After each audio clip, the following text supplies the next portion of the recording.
De Francine Mokoko, Joël Lumbala avec Karim Baldé. Un rassemblement interdit qui se termine dans la confusion. À coups de tirs de gaz lacrymogène, la police empêche les protestataires de se rendre devant l'ambassade du Rwanda. Nous donnons confiance à notre police. Nous sommes allés nous-mêmes pour qu'ils nous encadrent et pour que nous puissions marcher pacifiquement jusqu'à l'ambassade. C'est alors que la police prend la décision de tirer sur un de nos jeunes gens qui est tombé sur place. Alors ils ne sont plus policiers, c'est une milice. Une manifestation à l'appel de Filimbi et de la Lucha, deux organisations de la société civile qui ont toujours lutté contre l'ancien régime de Joseph Kabila. Mais aujourd'hui, ils partagent un même mot d'ordre, l'expulsion immédiate de Vincent Karega, ambassadeur du Rwanda en République démocratique du Congo. En cause, une polémique née sur les réseaux sociaux. Tout commence le 24 août, jour anniversaire du massacre de Kasika dans la région du Sud Kivu en 1998. Un internaute évoque les militaires rwandais qui ont tué sans relâche plus de 1100 personnes et brûlé des villages.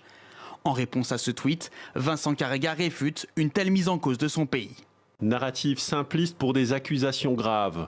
Accusé sans évidence s'appelle calomnie. Circonstances de crime et identité des criminels non dévoilées. Un message rapidement effacé, mais le mal est fait. L'ambassadeur est accusé de révisionnisme. Nous ne pouvons pas accepter qu'un Rwandais, alors qu'il y a un rapport officiel, financé, contrôlé, publié par l'ONU, les rapports mapping, qui a établi clairement que l'armée rwandaise est impliquée dans le massacre dont sont victimes les Congolaises et Congolais à l'Est. Le porte-parole du gouvernement congolais comprend l'émoi suscité par les propos de Vincent Karega. J'ai condamné cette attitude négationniste. Et le chef de l'État a reçu l'ambassadeur rwandais. Il lui a dit ce qu'il pensait de cela.